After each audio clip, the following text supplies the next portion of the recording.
At my niece's birthday party, my sister smirked across the room and asked loudly, "Still playing house with your cats?" Her words landed like a dart, and the laughter of our relatives stung. Then the front door opened. A tall man stepped inside, carrying a drowsy little girl on his shoulder. His voice was soft, steady. "She woke up asking for you," he said, eyes meeting mine. He lowered the toddler, who wriggled free, ran across the room, and cried out, "Mommy!" She threw herself into my arms. The room fell silent. My name is Alara, and moments like that are why I've learned to keep my peace. My sister Brenda has always worn the crown in our family. She was the golden child, the one who never seemed to stumble. Married at 21, 3 kids before 30, the big suburban house, the endless social circle. She had it all. Or so everyone believed. I, on the other hand, was the odd one out. I'm 29, single by choice, and building a career I love as a graphic designer. I live in a townhouse that feels like home, with 2 cats I adore, Gandalf and Arwen. To Brenda, that made me some kind of child playing dress-up, stuck in a fantasy life. She never missed a chance to remind me. When I hosted dinner, she joked about whether I'd set an extra plate for the cats. When I bought my home, she called it my starter castle for one. Every time she got a laugh at my expense, I swallowed the sting, smiled, and said nothing. The day of her daughter Chloe's 5th birthday, I walked in with a gift I'd poured my heart into. A dollhouse I had hand-painted and decorated. Chloe squealed in delight, running her little hands over the tiny furniture. For a fleeting second, I felt warmth. Then Brenda's voice cut through, sharp as ever. "Ah, look at that. Alara's still playing house. Now she's just outsourcing the fantasy." The family roared. The heat rushed to my cheeks, but my smile didn't falter. Instead, I reached for my phone under the table and sent a single word. "Now." The door creaked and all eyes turned. Thaddeus, Thad, the man I love, stood in the doorway with Juniper, his daughter, nestled against him in a yellow sundress. To them, he was a stranger. To me, he was home. He walked in calmly, set Juniper down, and said, "Go to Mama." Her little feet slapped against the floor as she ran, face glowing with joy. "Mommy!" she shouted as she clung to my neck. The silence was absolute. Brenda's wineglass hovered halfway to her lips, her smirk gone. My mother looked like she had forgotten how to breathe. No one spoke. I stroked Juniper's hair and felt a tide of peace wash over me. For years, Brenda's words had painted me as incomplete, as though my worth depended on matching her choices. But in that moment, she saw the truth. My life wasn't empty. It was overflowing. Thad stepped closer, shaking hands with my father like it was the most natural thing in the world. My family blinked, struggling to process. And then, to my shock, he turned toward me. His expression softened. "Well," he said with a small smile, "since we have everyone's attention." The room held its breath. He lowered himself to one knee. Juniper clapped her little hands, giggling at the secret she already knew. "Alara," Thad said, his voice steady and tender, "you've given me and Juniper a love we never knew we were missing.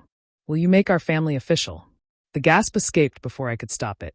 Tears welled up as I nodded, the word tumbling from my lips. "Yes."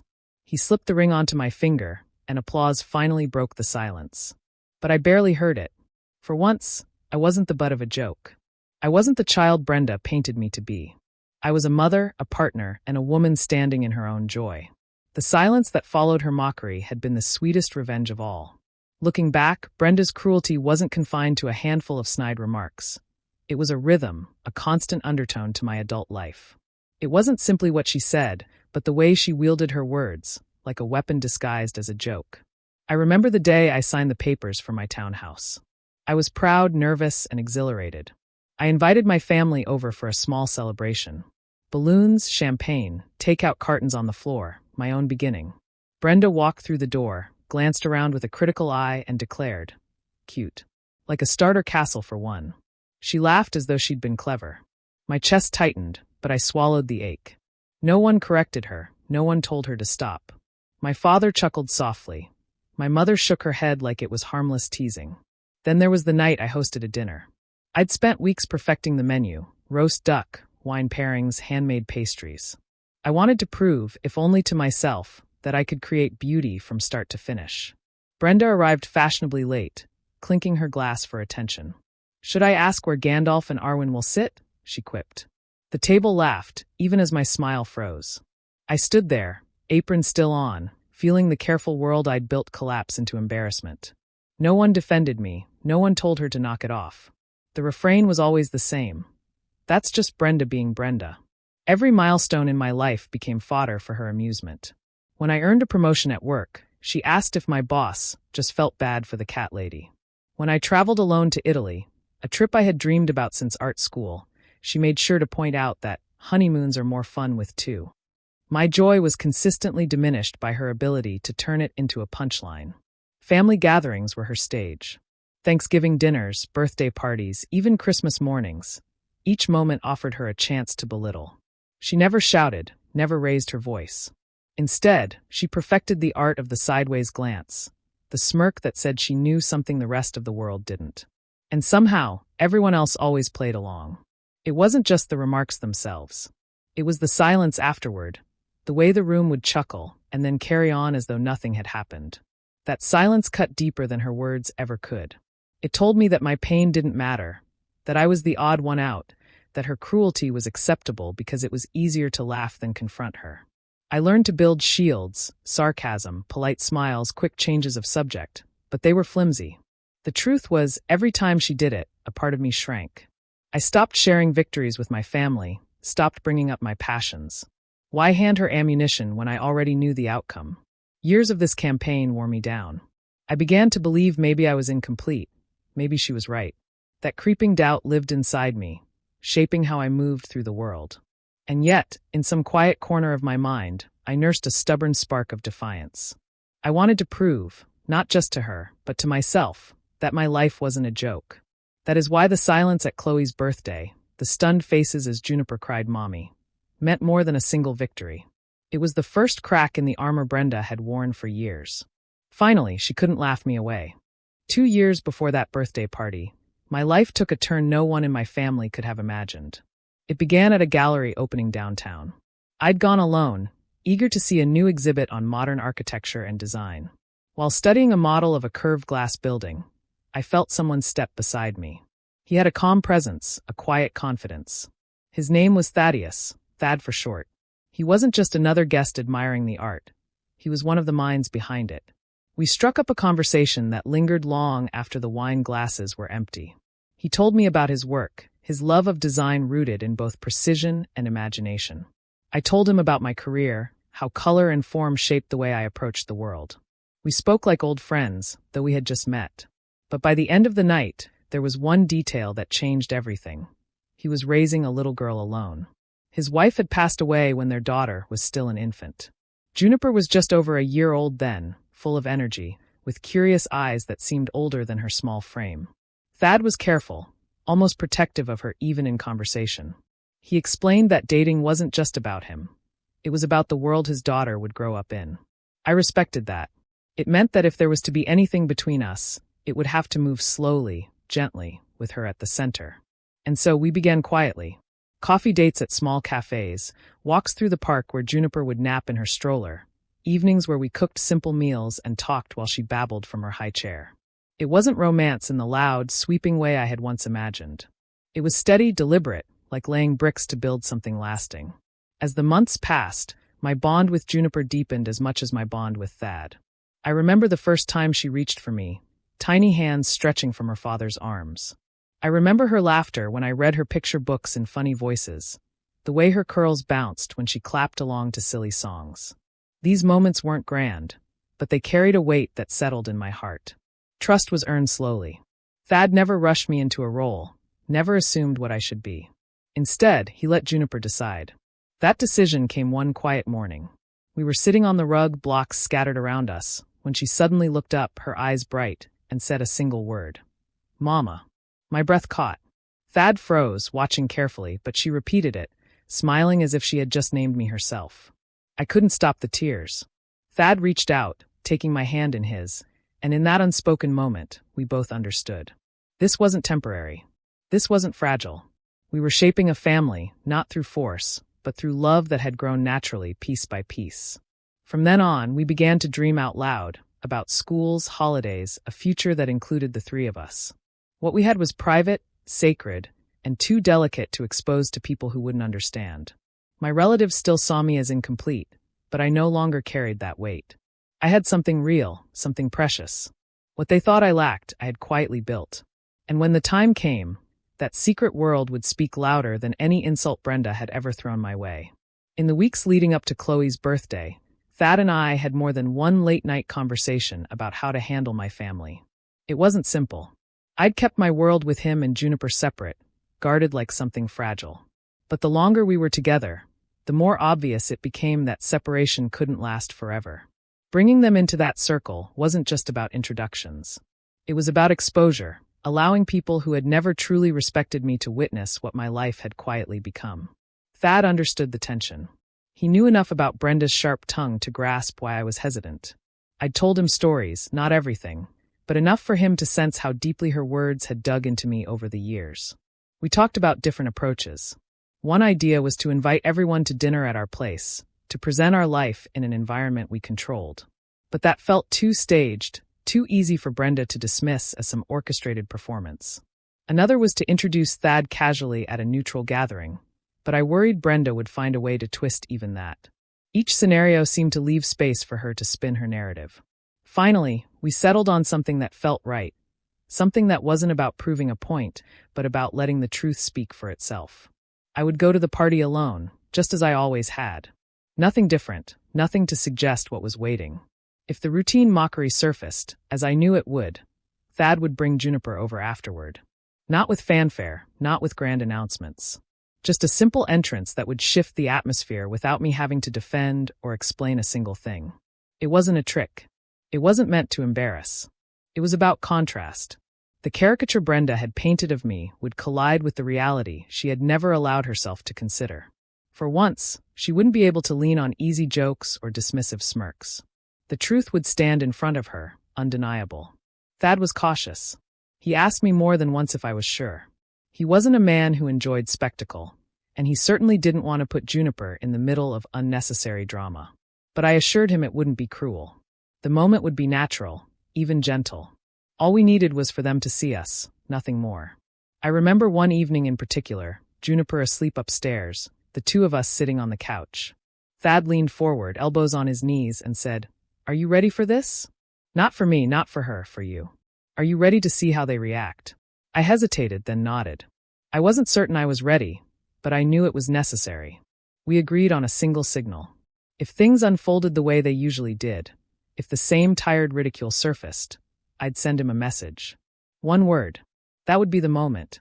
It was never about revenge in the traditional sense. It was about clarity, a chance to strip away years of assumptions, to let my family confront the gap between the story they told about me and the reality I had built. And so the plan was set. I would walk into Chloe's birthday as though nothing had changed, carrying only my gift and my patience. The rest would come later. The house was already humming when I walked through the door, balloons tied to chairs and streamers sagging slightly in the corners. Children darted between legs, their laughter shrill and chaotic, while adults clustered around the dining table with glasses in hand. Brenda was in her element, her voice rising above the crowd like a conductor leading an orchestra. From the moment I arrived, I felt her eyes on me. Not warm, not welcoming, assessing. She waited, biding her time, until she had gathered enough of an audience to make her move. By the second round of wine, she had slipped into her familiar rhythm, throwing comments like breadcrumbs for others to laugh at. "Let's raise a glass," she announced suddenly, lifting her drink high. The chatter hushed, curiosity turning heads toward her. I froze, already bracing. "To my sister," she declared with a smile too sharp to be kind. "The eternal bachelorette. The woman who proves that all you really need in life are a couple of furry children and a good Netflix subscription." Laughter erupted, louder than usual, unchecked. Some clapped, others shook their heads with amusement, and I stood in the middle of it all, my lips pressed into a thin curve. Heat rushed to my face, but I didn't speak. Brenda, encouraged by the response, pushed further. "I swear, if her biological clock hasn't broken down by now, it must be collecting dust on a shelf somewhere." Another round of laughter swelled, this time bolder, more complicit. People weren't just laughing. They were leaning in, enjoying the spectacle she created at my expense. For a moment, I felt the sting. It flared in my chest, an ache that could have easily spilled into anger or tears. But then, almost as quickly, it ebbed. Beneath the surface, I felt something steadier, quieter, an anchor I hadn't carried before. Because I knew what none of them did. I watched Brenda bask in her triumph, cheeks flushed from wine and satisfaction, as though she had scored another victory in a game only she cared to play. She believed she had control of the room, the narrative, the joke. And maybe she had, for now. But my silence wasn't surrender. It was patience. I let the noise wash over me, let the sting burn itself out. And when the laughter began to fade, I slipped my hand into my pocket and drew out my phone. My thumb hovered for a second, steady as ever, before typing the single word Thad and I had agreed upon. Now, I hit send and slid the phone back, my expression calm, almost serene. Around me, the party carried on, none the wiser. Brenda was still grinning, her glass raised as she leaned into another group, no doubt ready with more quips. But I no longer felt the need to brace myself. The stage was hers for the moment, yes. But the stage would not be hers for long. The moment arrived almost too quietly to notice at first. The front door creaked open, a sound so ordinary that no one paid attention right away. But when the draft swept through the room, carrying with it the faint chill of the evening air, heads began to turn. Standing in the doorway was a man none of them had ever seen before. Tall, broad-shouldered, dressed with effortless confidence. His presence alone was enough to pull focus. In his arms rested a small child, her curls mussed from sleep, her yellow sundress slightly wrinkled as she nestled against him. Conversations trailed off one by one, leaving a hush that spread like ripples across the gathering. Glasses hovered in midair, forks froze halfway to plates, and a dozen pairs of eyes tried to make sense of the stranger who had interrupted their merriment. Brenda, still flushed from her toast, faltered mid-sentence, her laughter dying in her throat. He didn't flinch beneath the weight of their stares. His gaze moved past the room, past the confusion, locking directly on me. In that instant, the noise in my chest stilled. He crossed the threshold with measured steps, his voice even, quiet, yet carrying to every corner. "Someone woke up asking for you," he said, his words deliberate, tender without performance. Then he shifted his attention to the child in his arms, lowering his tone as though it was meant only for her. "Go to Mama, sweet pea." The transformation was instant. Her eyes, heavy with drowsiness seconds before, lit up with recognition. She wriggled free from his hold, her little shoes pattering against the floor as she bolted forward. "Mommy," she cried, her voice cutting through the stunned silence. She collided with me in a burst of warmth and energy, arms wrapping around my neck with the fierceness only a child can muster. I bent low to scoop her up, pressing her against me as she buried her face into my shoulder, chattering in fragments about her nap, her dreams, her toys she'd left behind in the car. Her words tumbled over one another in pure delight, unaware of the audience she had just silenced. The room itself seemed to hold its breath. Every person stood frozen, suspended in the weight of the moment. No one dared laugh, no one dared speak.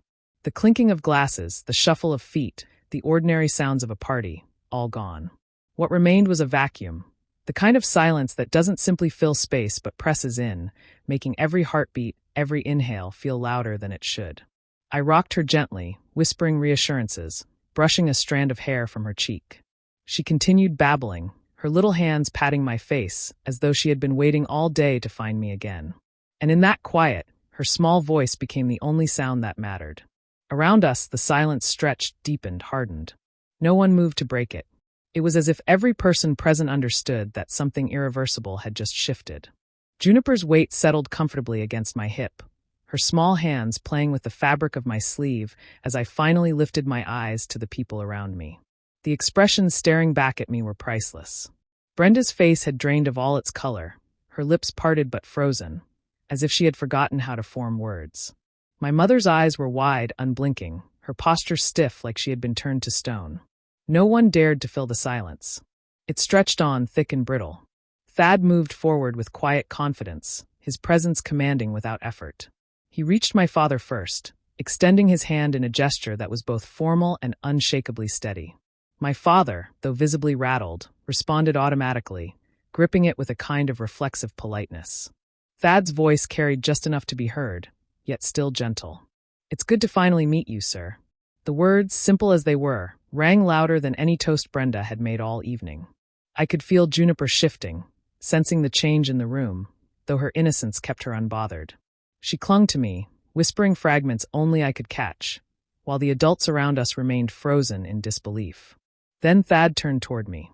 His gaze softened, his expression unreadable to anyone else but me. And then, with deliberate calm, he spoke. "Well," he said, his lips curving into the faintest smile, "since we have everyone's attention." Gasps rippled faintly through the room as he lowered himself onto one knee. The movement broke whatever fragile balance had been holding the space. Eyes darted, whispers started, and then stopped as though people weren't sure they should be speaking at all.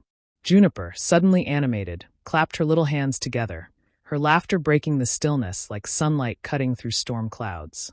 She had been waiting for this, waiting in on the secret, her joy bubbling over now that the moment had arrived. "Elara," Thad began, his voice steady, his gaze never wavering from mine. "You have given me and Juniper a love we never knew we were missing."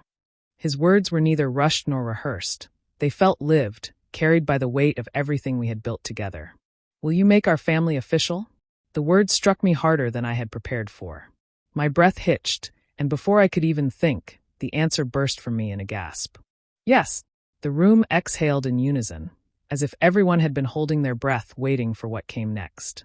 Thad rose slightly, his hand sliding the ring onto my finger, a piece that shimmered under the overhead lights, elegant and breathtaking, but nothing compared to the way his eyes lit up in that instant.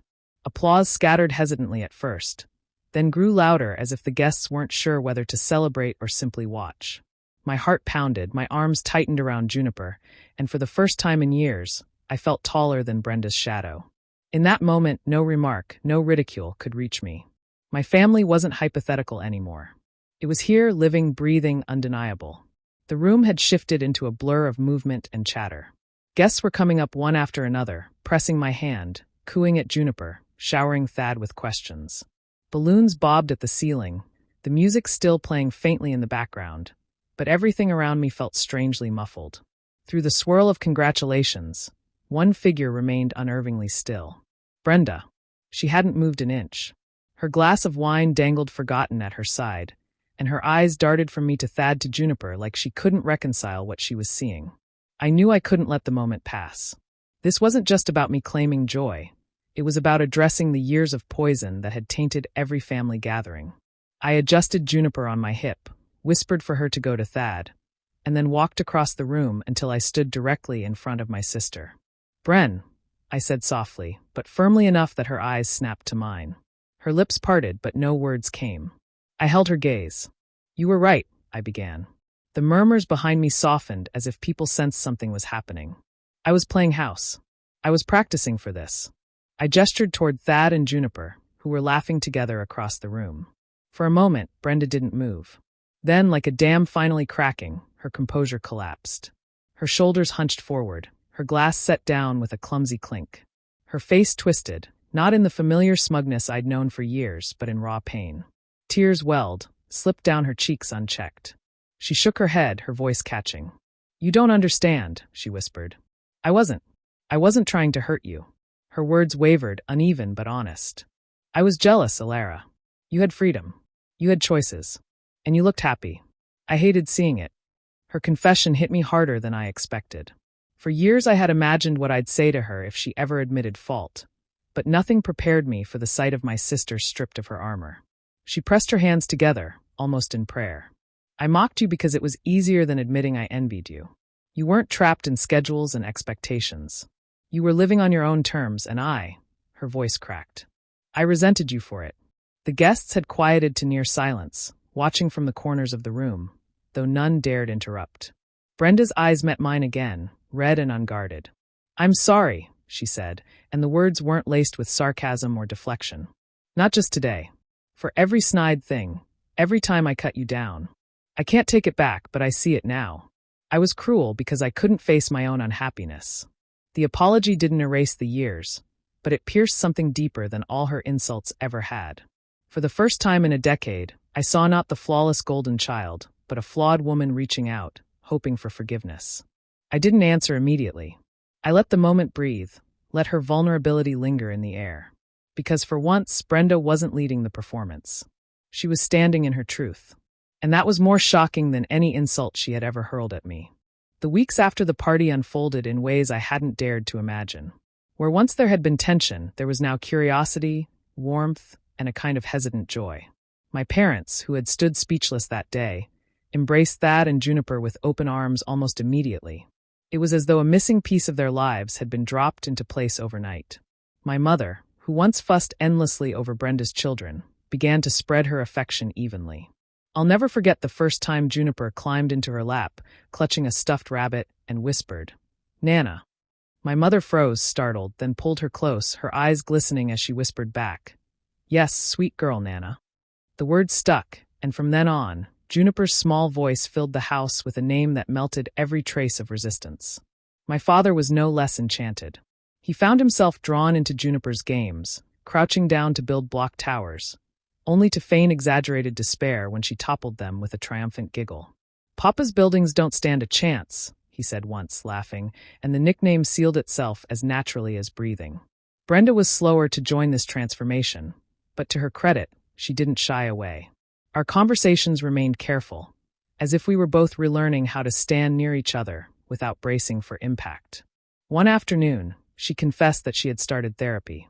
"It's time," she admitted, her voice soft but resolute. "I don't want to keep living inside bitterness."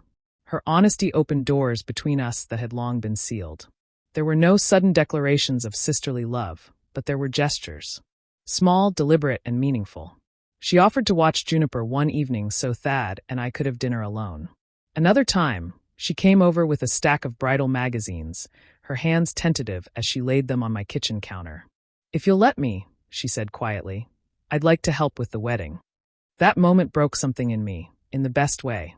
For years, I had longed for even a scrap of support from her, and here she was, extending a hand not out of duty, but out of genuine willingness. The family gatherings began to change, too. Where once I had endured thinly veiled barbs, now there was laughter, real laughter, without edges. Holidays turned into opportunities instead of obligations. I watched as my nieces and nephews pulled Juniper into their games, treating her not as an outsider, but as one of their own.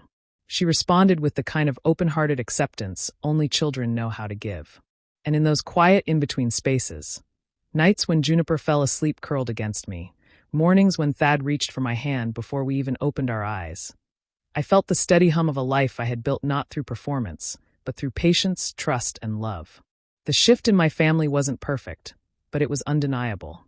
What once had been fractures were slowly becoming seams, stitched together by honesty, vulnerability, and the smallest acts of kindness. For the first time in years, I didn't feel like I was standing on the outside looking in. I belonged. 6 months slipped by faster than I thought possible, each week layering new memories on top of the last. The culmination came in the form of a small backyard wedding beneath strings of golden lights. Friends and family gathered under the open sky, their faces glowing in the soft evening air.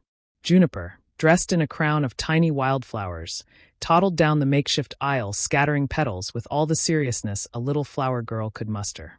Every guest melted at the sight. Thad stood at the end, waiting with an expression so full of love it felt like the world had narrowed to only us. The ceremony was simple, stripped of grandeur, but it held everything I had ever dreamed of. Promises were spoken, rings exchanged, and when we kissed, the applause rang out like thunder rolling across the horizon. For the first time in years, I wasn't wondering what people thought of me. I was only present, wrapped in a moment I would carry forever. Beyond the vows, there were milestones quietly unfolding.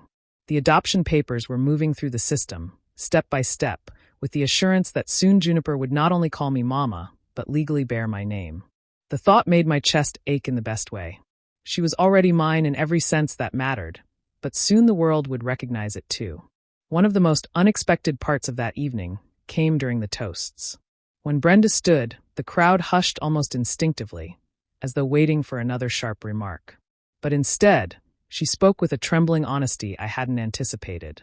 "I wasn't always kind to my sister," she admitted, her eyes shimmering as she looked directly at me. "I let my own insecurities twist into cruelty. But today, seeing her, seeing what she has built, I feel nothing but pride.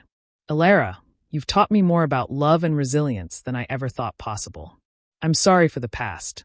Tonight, I only want to celebrate your future." It wasn't polished. It wasn't rehearsed. But it was real, and that was more valuable than any speech she could have crafted. As the night wore on, music filled the air, children darted between tables, and laughter carried across the yard. My heart felt impossibly full. Later, As I stole a quiet moment away from the crowd, I found myself reflecting on the strange path that had led me here. Revenge had never been about humiliation or spectacle.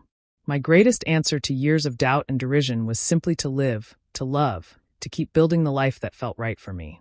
The woman once dismissed as a cat lady now stood with a husband at her side, a daughter in her arms, and a future unfolding on her own terms.